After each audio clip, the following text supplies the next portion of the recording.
Que a paz de Jesus esteja com todos. Boa noite, meus queridos amigos do Grupo Espírita Casa de Guará e a todos aqueles simpatizantes da noção de imortalidade que Jesus nos ensinou e nos deixou como uma herança sublime e suprema, para que nós saiamos da ignorância que nós nos encontramos e então a gente vá caminhar por novas veredas de compreensão e luz. E assim, meus amigos, nós vamos hoje trabalhar o capítulo de número 4 de o livro Vidas Plenas. A vida plena está aqui. Eu sempre mostro o livro porque uma ou outra pessoa me pergunta, né? Às vezes se passa quando a gente fala o título do livro. E olhando assim, não vai se esquecer. Algumas pessoas também pediram para mostrar porque querem adquirir a obra. Está aqui o livro, hein? Vida Plena. Eu já botei no plural, Vidas Plenas, porque desejo que todos nós cheguemos nesse ponto de entender a nossa vida como plena. Por que isso? Vamos ver já, depois da nossa oração aqui com o grupo.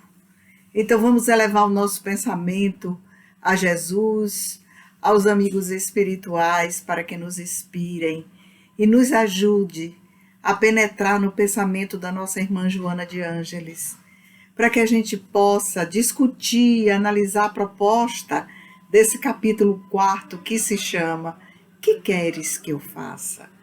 Que queres, Jesus, que eu faça? Essa é a grande pergunta de todos nós nessa noite. Pai nosso que estás nos céus, santificado seja o vosso nome. Venha a nós, Senhor, o vosso reino. Seja feita a vossa vontade, assim na terra como no céu. O pão nosso de cada dia dai-nos hoje, Senhor.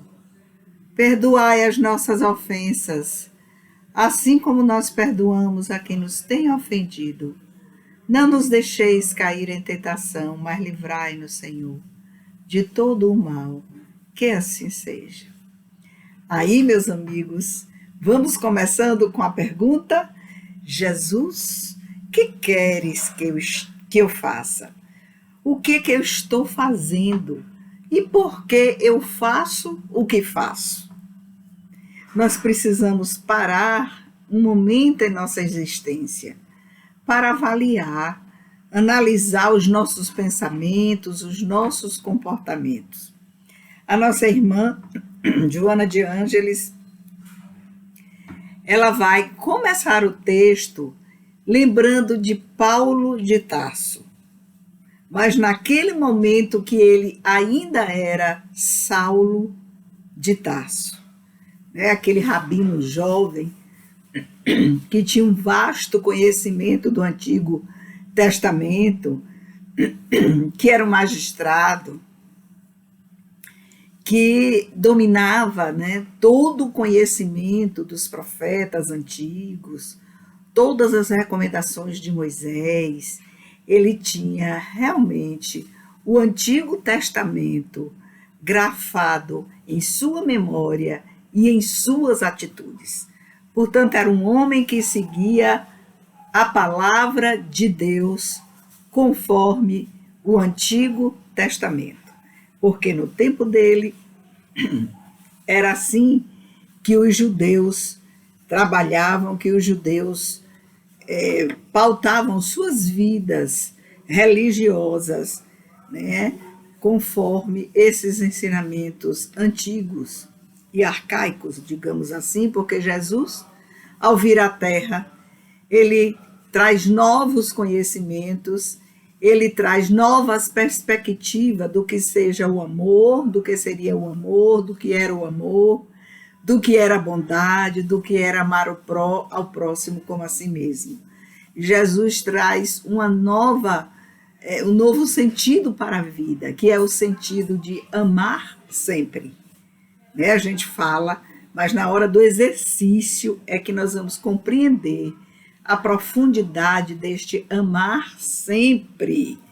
Então, aquele jovem rabino, quando encontra com Jesus na estrada de Damasco, Joana diz o seguinte, que o que ele vivenciou naqueles momentos é de grande atualidade, porque a pergunta, que queres que eu faça?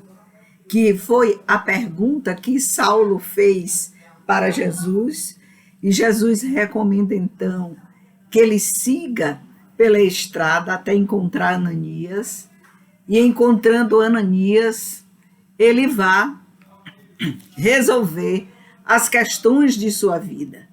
E para direcionar sua própria vida, ele teve que ficar 3 dias, porque estava adoentado, na casa de um amigo, até se dirigir à casa de Ananias.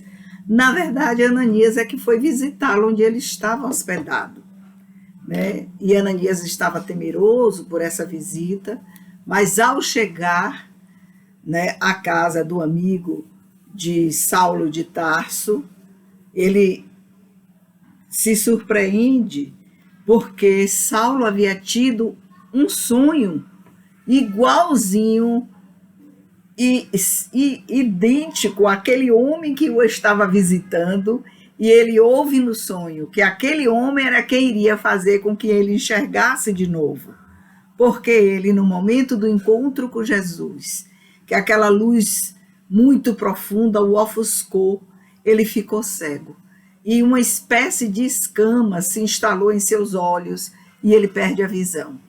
E quando ele tem o sonho com Ananias, Jesus falou que era Ananias que ia curá-lo da visão. E Ananias chega, cura, faz a oração, retira as escamas dos seus olhos, e Saulo volta a enxergar. Só no momento que Saulo de Tarso resolve abandonar o homem velho para eleger o homem novo, é que ele então muda os propósitos da sua vida. Ali um novo ideal aparece, surge, né, nas profundezas do seu self, da sua individualidade, de seu ser profundo, do si mesmo. Então a Joana vai começar dizendo o seguinte: ninguém pode avançar no rumo da existência. Vocês escutaram? Ninguém. Com segurança e paz. Porque todo mundo na existência caminha, né, do berço ao túmulo.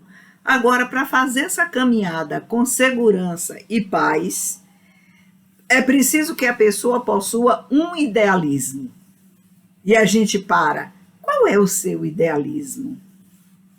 Não é? O idealismo é um desejo profundo. E esse desejo profundo, a gente tem que fazer uma pergunta psicológica a ele. Será que eu desejo mesmo esse desejo? Será que esse desejo profundo que eu tenho é um desejo que me fará bem?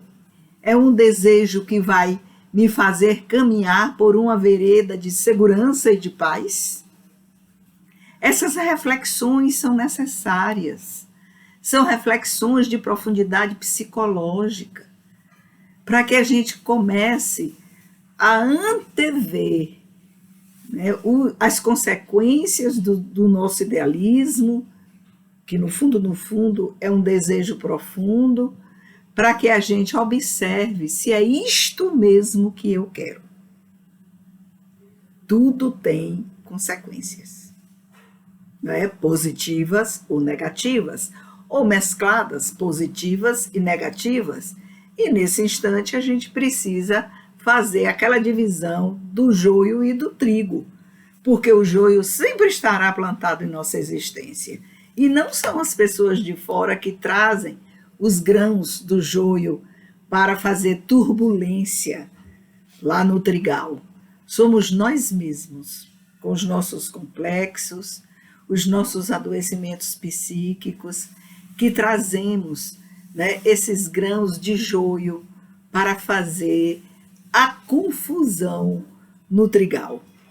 E cabe a nós acordarmos como de Joana, para o nosso idealismo e observar se nós temos a coragem suficiente para identificar o joio, arrancar o joio, porque ele vai nascer junto com o trigo, que podemos interpretar como o lado da boa sementeira, das boas ações, e porque nascem juntos, porque estão juntos, eles representam a nossa trajetória de vida, as nossas construções de acerto e construções de desacerto. E a gente precisa estar amadurecido para as consequências do nosso idealismo enquanto joios, né, que se interpenetram nas sementes de trigo que nós espalhamos em nossa existência. A Joana diz que algo precisa impulsionar a nossa existência. Que as pessoas que não possuem esse idealismo de coragem e de luta, geralmente elas fenecem, elas tendem a morrer vivas. São pessoas sem brilho, sem cores, sem odores da natureza. São pessoas que estão em profundo desamor com elas mesmas. Então, vamos ver como é que ela vai estar assim, vai desenvolver. Ela diz o seguinte, que aquela pergunta de Paulo tinha uma profundidade psicológica que nós não temos noção do sentido psicológico dessa pergunta. Que queres que eu faça? Quais são os objetivos básicos para viver e lutar, os meus e os seus? Né? Aqui nós estamos colocando para cada um de nós. Quais são os objetivos básicos meus para que eu continue na existência, vivendo e lutando, para alcançar as metas que eu estabeleci para mim? Eu estabeleci metas para a minha existência, mas preciso, pela via intuitiva e pela via do conhecimento, estar sempre analisando. E aí, segurando na mão de Jesus, é um bom caminho. Se essas metas que eu escolhi para a minha vida, que foram desenhadas antes de mim, eu não desenhei sozinha. Tudo que for trigo, o que for ação positiva, essas metas foram desenhadas por amigos no mundo espiritual, que nos acompanham, que nos ajudam, que secam nossas lágrimas, que estão junto conosco quando escorregamos, quando, ao invés de cultivar o trigo, a gente começa a cultivar o joio. A Joana chama essa atenção, né? Então, ela vai dizendo o seguinte, ela vai falar sobre um conceito muito interessante, que a evolução tem uma força própria, que essa força da evolução, ela é construída na segurança e na paz. Olha, para a gente parar e perguntar, qual é a minha segurança? Qual é o meu espaço de paz dentro de mim, que faz com que eu dê este impulso, né, a essa pulsão evolutiva, a essa força, a essa energia que vem de dentro de mim, que mesmo diante de todos os percalços, ainda que eu chore, ainda que eu tenha um momento de pseudodepressão, vamos dizer assim, eu não entrego absolutamente a minha existência à nulidade.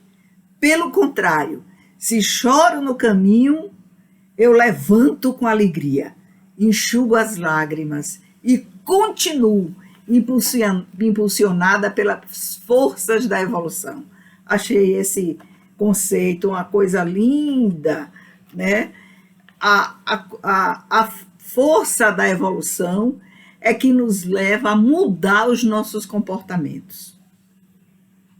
se nós estamos estudando o Evangelho, né, para a mudança do nosso comportamento, se nós estamos fazendo um curso de profundidade psicológica, que nós estamos percebendo toda uma preocupação a partir do final do século XIX para início do século XX, de estudiosos da ciência da mente, para nos ajudar a que nós não deixemos minar essas forças evolutivas que nós somos portadores. Essas forças evolutivas pertencem ao espírito. Nós não podemos deixar de fazer com que elas floresçam a cada dia de nossa existência, a cada semana, a cada mês, a cada ano, ainda que tenhamos que enfrentar lutas enormes, seja na sociedade, seja em nosso lar, seja conosco mesmo, né? Nós estamos e devemos estar atentos para a meta que nós elegemos, porque esses rumos que nós definimos, a Joana vai nos dizer que são rumos de coragem. Rumos de coragem.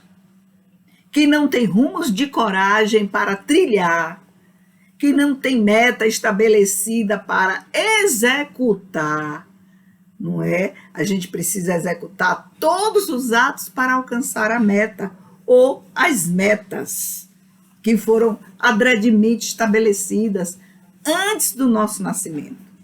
E que a gente sempre precisa ver na existência que nós construímos, né, com família, sem família, né, tendo uma profissão ou não tendo, né, qualquer profissão, ela é uma profissão digna, se a gente quiser imprimir dignidade a ela, né? Aí são as questões de caráter, porque há muitos tipos de caracteres, né?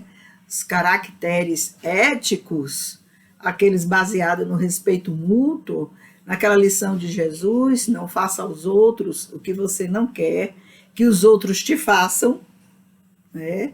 Então esse é um limite ético, um limite que nós devemos ter como uma meta para a nossa jornada aqui na Terra, né? Que deve permear todos os nossos atos, ainda que no momento de raiva a gente queira, né, realizar algo que seja censurável por Jesus, mas cuja responsabilidade é minha, é sua, é de todos nós. Nós precisamos estar atentos para essas questões, sempre.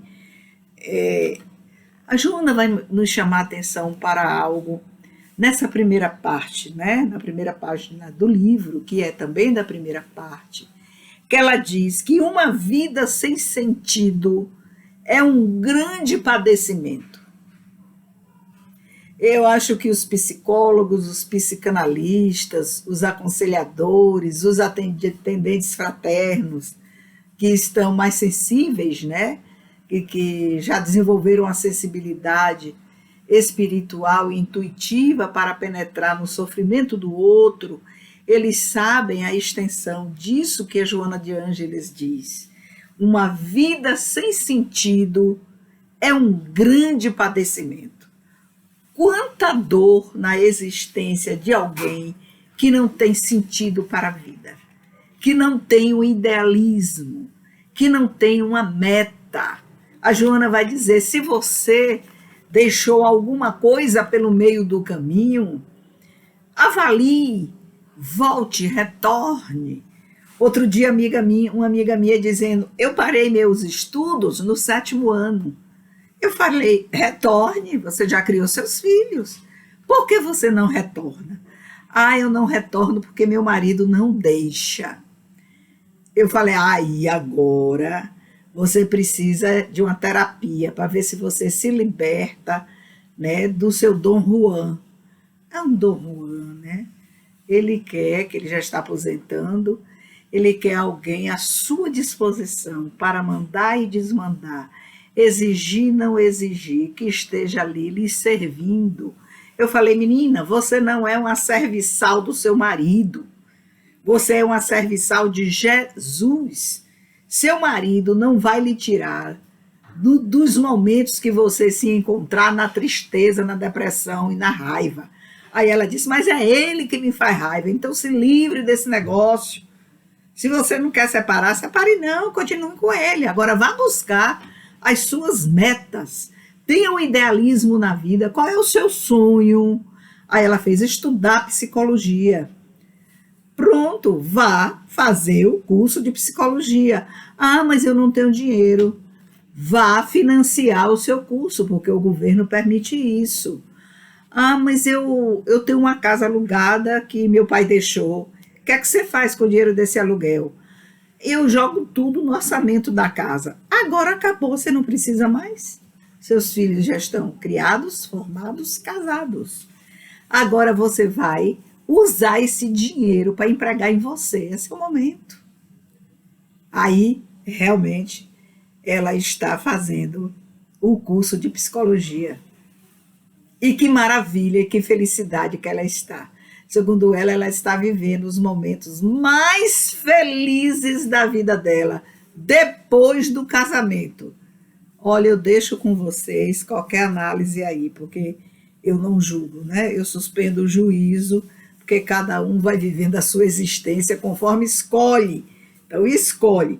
Se eu fui, eu fiquei pensando, será que eu fui a conselheira? Para o marido, eu fui a conselheira má, mas para ela, eu fui a conselheira boa.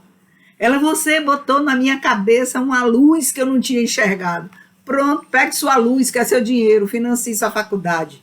Depois, você resolve como pagar, vai trabalhar e pronto. Aí ela, agora que eu estou no 2º ano de psicologia, ele está ficando até mais ameno. Porque as mulheres têm isso, né? De viver para os homens. Isso te faz feliz? É isso que você quer mesmo da sua vida? Eu não estou dizendo que isso é um erro, né? Que é um desvio de conduta, não. Eu só estou perguntando se isso te faz feliz. Ou então, refazendo a pergunta, só isso te faz a felicidade? Porque não é só isso. Pode ficar viúva e de repente, olha, a minha vida toda eu dediquei a ele, e agora? Não, de vida. Né? Ele precisa também aprender coisas dentro do lar, realizar pequenas tarefas, né? Para ir desenvolvendo. E, olha, o seu interesse pessoal é o que importa. Você tem que perguntar, qual é o meu interesse pessoal? Eu tenho condições de realizar? Que sacrifícios eu devo fazer para realizar o meu interesse pessoal? Não precisa brigar, não precisa declarar regra para a família. Você, né, guerra, regras e guerra. Você vai devagarzinho, né, realizando e explicando o quanto será interessante para o autoconhecimento, para você se melhorar como pessoa, e ninguém vai ficar zangado depois. Então, vamos resumir aí essa primeira parte. Ninguém pode avançar no rumo existencial com segurança e paz, caso não possua um idealismo, algo que o impulsione ao avanço. Volto à pergunta, qual é o seu idealismo? Né? Então, vamos para frente, ver como Joana daqui para frente, ela vai fazer agora, daqui para frente, o que é que ela vai fazer análise. Como é que ela vai fazer análise? Ela vai fazer uma análise agora das questões culturais, porque nós não podemos viver fora das questões culturais. Elas moldam as civilizações. E nós precisamos estar atentos em qual grupo eu me encontro. Qual é o meu grupo? Que a própria Joana ela vai trazer 3 grupos específicos aqui nesse livro, para a gente descobrir em qual grupo a gente se encaixa. Né? É um quadro existencial que ela sucintamente descreveu. Ela disse que existem os grupos dos conformistas. Os conformistas são aqueles que preferem seguir a maioria. Eles não param para pensar, eles não param para analisar, eles não param para avaliar. Eles têm os pensadores de elite, né? São aqueles que formam a opinião dessa maioria conformista com uma facilidade muito grande, porque eles são possuidores de credibilidade. É um doutor, é uma pessoa que estudou, né? É um cientista, é um político influente, né? Que minha família já falava, que o pai foi isso, o avô foi aquilo, o filho é aquilo outro, então já tem uma tradição, então eles se conformam. Né? Esse grupo existencial é o grupo da conformação. Esse grupo segue a maioria. Você está nesse grupo? Em qualquer situação de existência, culturalmente falando, ou psicologicamente falando, você se amolda ao conformismo? É esse o seu grupo? A Joana vai trazer um segundo grupo, que ela chamou de grupo de ditadores ou reacionários.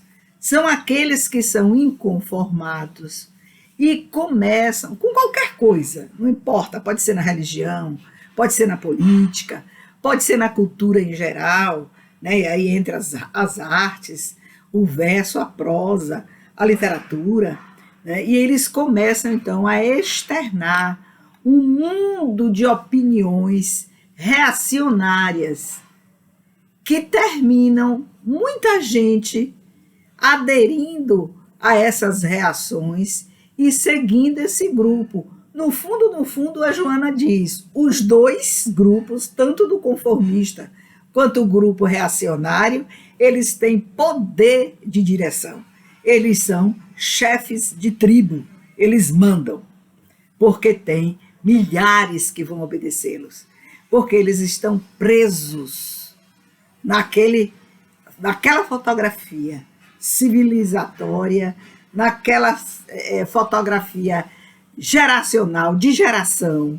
Eu estou presa na minha geração por um desses dois grupos, ou eu viro um reacionário, né? Eu vou virar esse reacionário, esse ditador, né? Ou então eu fico conformista.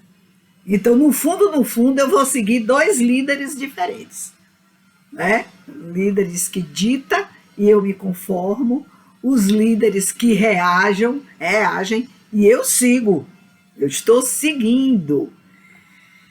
E o terceiro grupo que ela diz que é a grande maioria, são os grupos saturados de coisas, de prazeres, saturados de tudo. Esses dias minha neta, mais novinha, de 5 anos, a gente assistindo um desenho, a menina rica e a menina pobre, e eu mostrando, né, as qualidades da menina pobre, do esforço que ela fazia, de tudo mais. Ela fez assim: minha avó, ela tem roupas muito simples, olha a sandália dela, olha, esta menina, minha neta, ela descreveu a menina, né, que no desenho era pobre, até como a menina prendia o cabelo, a forma como pegava no garfo, como comia. Ela disse, ela é pobre, agora veja a rica, minha avó. Aí começou a falar sobre a rica, aí eu falei, e aí, B, eu chamo de B, qual das duas você gostaria de ser? Ela rica, claro.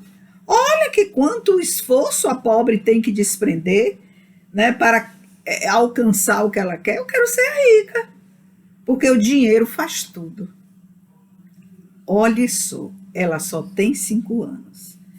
Eu estou agora nesse trabalho para mostrar a ela as diferenças de caracteres, né, entre a pobre e a rica. Nós vamos novamente assistir o desenho para ela então ver a dignidade da pobre, o caráter, né, o amor ao próximo que ela tinha, de dividir tudo que ela tinha. Ela não se aborrecia quando era agredida, porque ela sabia que as pessoas têm esse pouco de maldade dentro de si. E vendo a rica, as humilhações que ela fazia com as pessoas pobres, como ela comprava os outros para ter o que ela queria, né, de ingressos, de objetos, de lugares, em hotéis, viagens internacionais, para poder ver se eu consigo fazer uma leitura da realidade, porque vai ter um terceiro passo, que vai ser levá-la para o Recanto de Potira, assim que abrir, e ela começar a frequentar o Recanto de Potira uma vez por mês, e a gente então conversar sobre essas questões. Aí nós vamos percebendo a bagagem que o espírito já traz. Já traz. Essa minha neta é um espírito que viveu algumas existências, algumas encarnações nos palácios. É um espírito dos palácios. Olha o que caiu nesta casa. Meu Deus, e eu quero, antes de retornar para o mundo espiritual, mostrar para ela que o amor vence tudo, que a dignidade é maior do que qualquer coisa, e que o caráter, conforme Jesus nos ensinou, para nós irmos construindo, que será o nosso bilhete de entrada para uma cidade, para uma comunidade no mundo espiritual, onde a gente possa continuar estudando, trabalhando, para retornarmos de novo e irmos consertando as nossas questões. Vocês viram como é? Então, esse grande grupo, que é o grupo dos saturados das coisas e prazeres, que Joana vai chamar dos grupos dos vazios existenciais, tá? São as pessoas que, com uma facilidade enorme, derrapam para as depressões. Se nós observarmos que recentemente a depressão ela está no CID, né, que aposenta, né, um CID muito descrito com muita peculiaridade, né, no DSM-5, e que leva à aposentadoria, né, por depressão. Vocês imaginem o grau de patologia que existe dentro de um ser desse. Depressão não é tristeza. Depressão não é melancolia. Ainda que a tristeza e a melancolia podem ser, se não compreendidas, né, e não cortadas no devido momento, elas podem saturar o psiquismo e traçar um caminho para a depressão. Então, esse terceiro grupo, a Joana disse que há milhares de pessoas no planeta Terra, tanto encarnadas quanto desencarnadas, né, atrás desse CID de aposentadoria. Aí vocês vão dizer, mas desencarnada? E vocês estão achando que os desencarnados estão em condições de compreender que eles já moram numa quarta dimensão? Que eles já morreram? Oh, gente, vamos ler, né, para a gente compreender essa multidão de mais de 25 bilhões de pessoas que estão aí em derredor do planeta Terra, né, esperando do planeta Terra. Gente, quando eu falo em planeta Terra, eu chamo a atenção de vocês.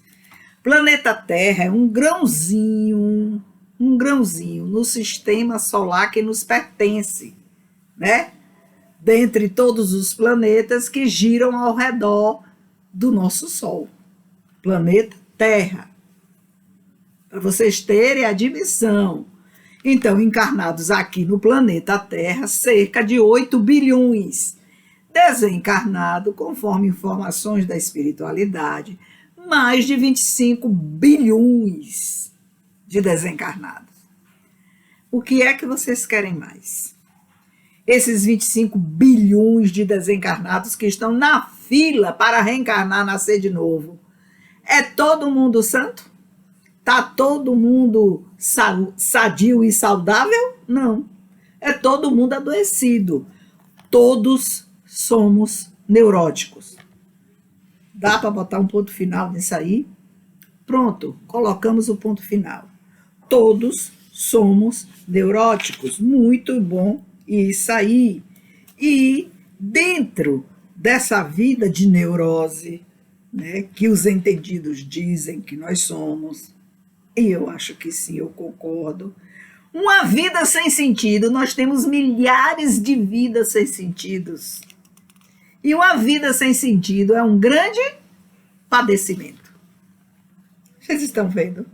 Quantos padecimentos rondam nossa mente, nossas casas, nossas habitações, nossos lares? Quantos padecimentos rondam os 8 bilhões de encarnados? Quantos padecimentos rondam os 25 bilhões de desencarnados? Vocês já pensaram nisso? Já pararam para fazer essa meditação? E eu vou dizer uma coisa para vocês. Vez por outra, eu encontro pessoas queridas que me interrogam a respeito de Joana de Ângeles. A Joana de Ângeles nunca fala do Freud. A Joana de Ângeles nunca se refere à psicanálise. Será por quê? Eu normalmente respondo. Essa é uma inferência sua. Acredito que a leitura dos livros da Joana de Ângeles, essa parte da referência que ela faz, né, aos freudianos, aos pós-freudianos, ela passou batido em sua mente. Ah, mas eu já li a obra toda e eu não vi lugar nenhum. Aí eu digo assim, eu já vi. Então aí é bom que você reveja, releia, né? Aí então a criatura virou para mim e disse assim, esses livros de Joana que não são da obra psicológica, ela nunca se refere a Freud. Eu vou dizer uma coisa para vocês. No capítulo de hoje, que é o capítulo 4º, né? Vocês sabem que quando a gente vai estudar a estrutura gramatical, do 1º ao 9º, é assim mesmo que a gente fala. 1º, 2º, 3º, 4º, 5º, 6º, 7º, 8º, 9º. A partir do 10, 11, 12, 13, 14 e 15. São 2 leituras diferentes quando nós vamos estudar a parte dos numerais. Mas isso vocês aprenderam lá quando fizeram o curso primário, a partir do 2º ano primário. Vou falar nessa linguagem antigona, né? No curso fundamental, a partir do 1º ano do curso fundamental, as crianças já aprendem essa leitura dos numerais, né? Então, aqui no capítulo 4º, cujo título é Que Queres Que Eu Faça? Na segunda parte, página. Ah, que página é essa, meu pai do céu? Deixa eu dizer, até para dizer, 34.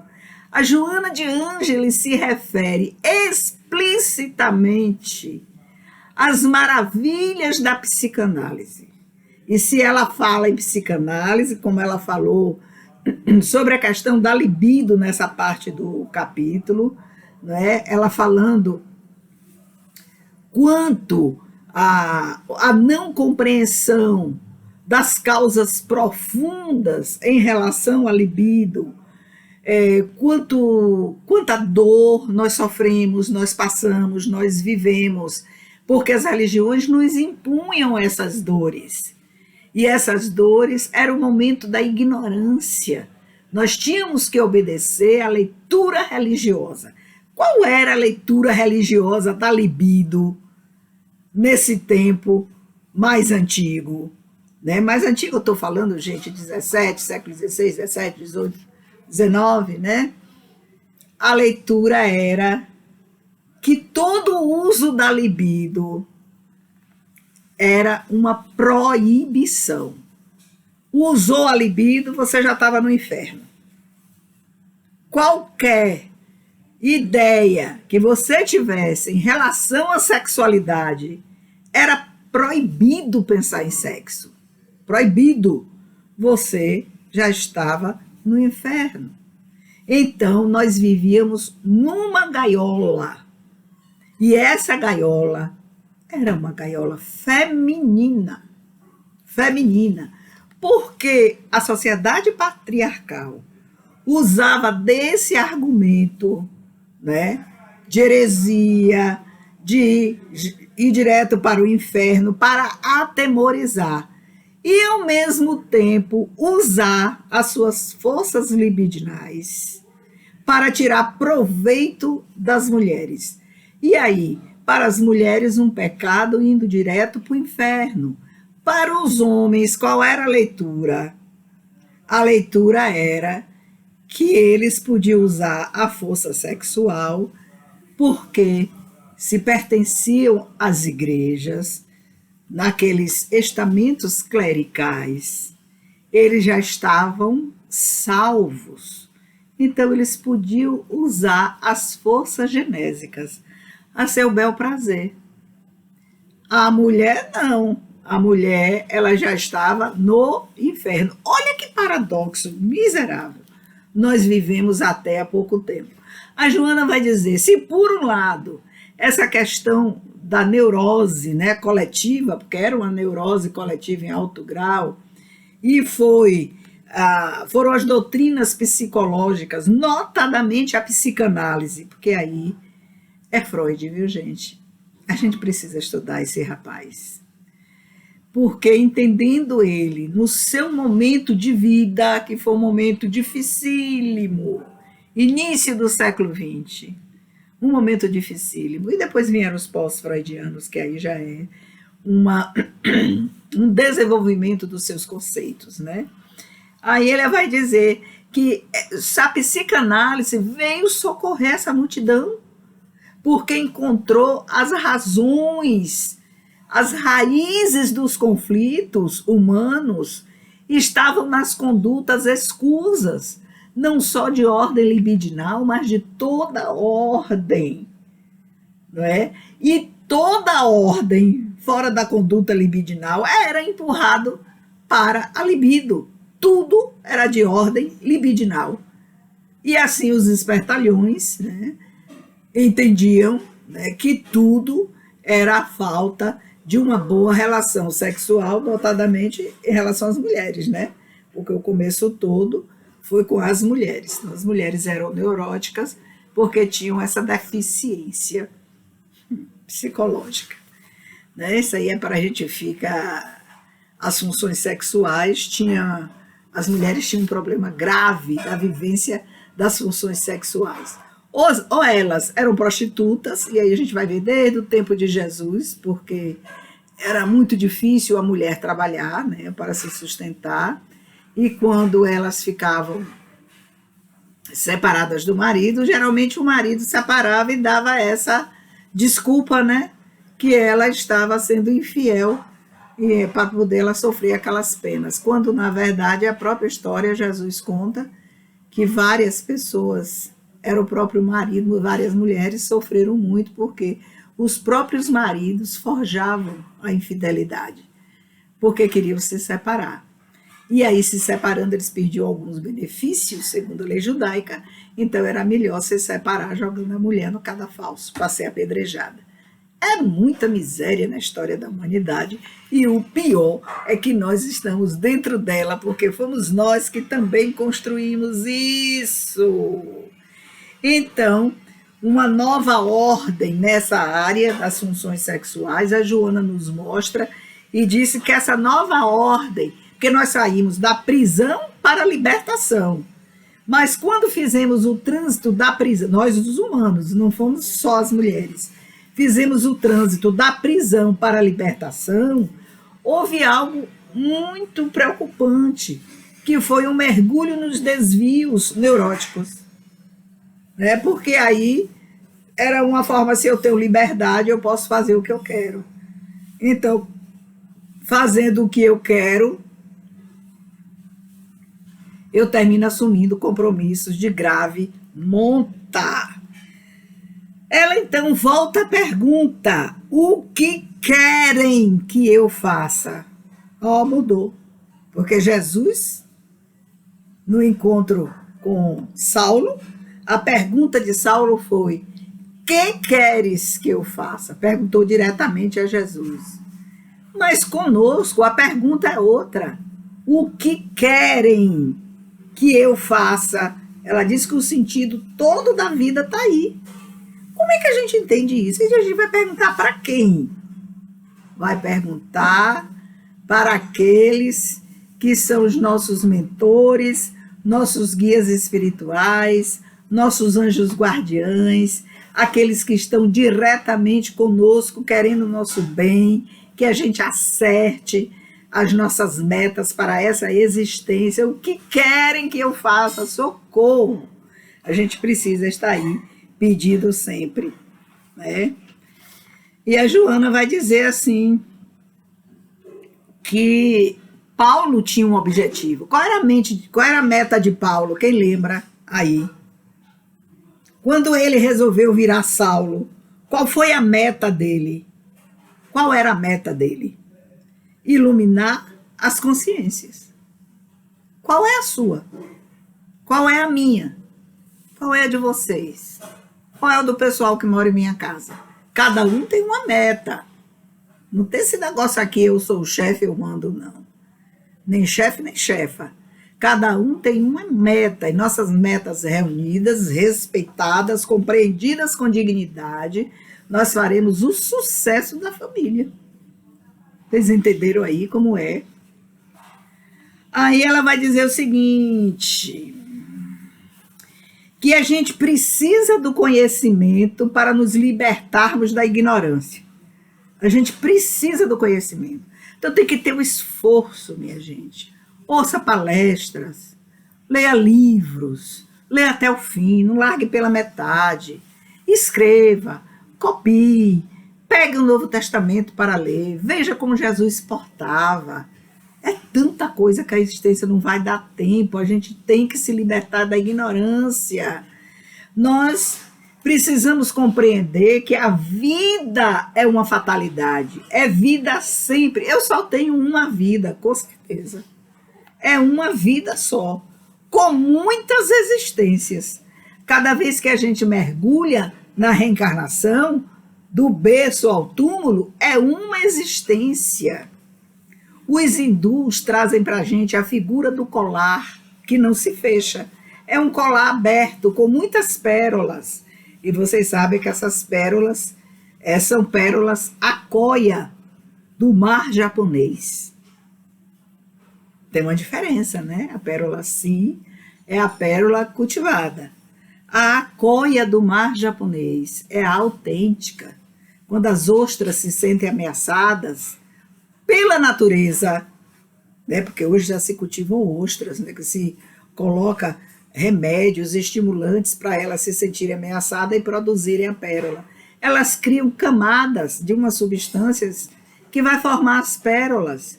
Aquilo ali é ela tentando se defender das agressões. Pois esse colar de pérolas dos hindus, né, ele não fecha, porque é o ciclo das reencarnações no modelo hindu, nascer de novo no modelo hindu, especialmente o norte da Índia. Então nós vamos ter lá a reencarnação no modelo hindu. Aí vocês vão estudar depois para aprender, viu? Aí então, o que é que ocorre? No modelo espírita, elas não se fecham. Elas se fecham, elas só vão se fechar esse colar quando você não deve mais nada ao planeta Terra. Que você já tem condições, enquanto espírito imortal que é, a entrar numa nova categoria de espírito, né, que está bastante avançado, que já tem condições de habitar em outro planeta do nosso sistema solar. Gente, para de fantasiar, viu? É a fantasia, na hora que a gente descobre que é fantasia, a gente deprime. Tudo é em nosso sistema solar, certo? Então ali você vai fechar o ciclo, mas você deixa de nascer de novo? Não, você não deixa de nascer de novo. Muitas vezes você vem, né, renasce para um trabalho gigantesco na área do psiquismo humano, na área das ciências, impulsionar a evolução do planeta, ou então você fica como um espírito que coordena as atividades do planeta Terra, um ajudante direto de Jesus. Mas olhe bem, sempre seremos aprendizes, sempre seremos auxiliares de Jesus, sempre. Porque até a gente alcançar o patamar de Jesus, e aí se podemos alcançar, podemos. Mas, gente, bota milhares de anos, bilhões de anos pela frente, tá? Essa conversa é para outro encontro. E assim a Joana nos lembra que Jesus não para. Jesus não para. Ele sempre tem metas a realizar. Porque ele não só trabalha para o planeta Terra. O planeta Terra é de sua responsabilidade pessoal, com seu grupo de amigos. Mas esses espíritos chamados Cristos, eles se reúnem sempre, periodicamente, porque eles têm sob suas diretrizes planetas, né, para eles estabelecerem as reencarnações e as diretrizes necessárias para esta pulsão evolutiva, essa energia evolutiva que nos coloca em outros patamares de amar, de amor e de compreensão. Então, qual era a meta de Jesus? Agora vocês já sabem. A meta de Paulo de Tarso, vocês já sabem, né? Que eu já falei. Iluminar a humanidade. E a de Jesus? Quem me responde aí? Amar sempre. A de Jesus é essa. Amar sempre mais. Qual a meta de Paulo? Iluminar a humanidade. Qual é o idealismo de Jesus? Amar sempre mais. Então, nós vamos terminar, para que vocês façam a si mesmos, a pergunta: qual é a minha meta? Qual é o meu idealismo? O que é que eu quero mesmo nessa existência? De tudo que eu assumi de responsabilidade. Que a gente vai assumindo as responsabilidades. Então, eu deixo para vocês esse presente na noite de hoje, pedindo ao mestre amigo, especialmente a Joana de Ângeles, que nos ajude com suas orientações, com seu coração bondoso, com esse sorriso largo que ela tem, esses olhos lindos, que nos segure a todos nós em seu colo, em suas mãos, e que nesta noite nós venhamos a estar reunidos em algum lugar desse planeta para estarmos felizes, alegres e trabalhando. Que a paz do Senhor esteja com todos nós.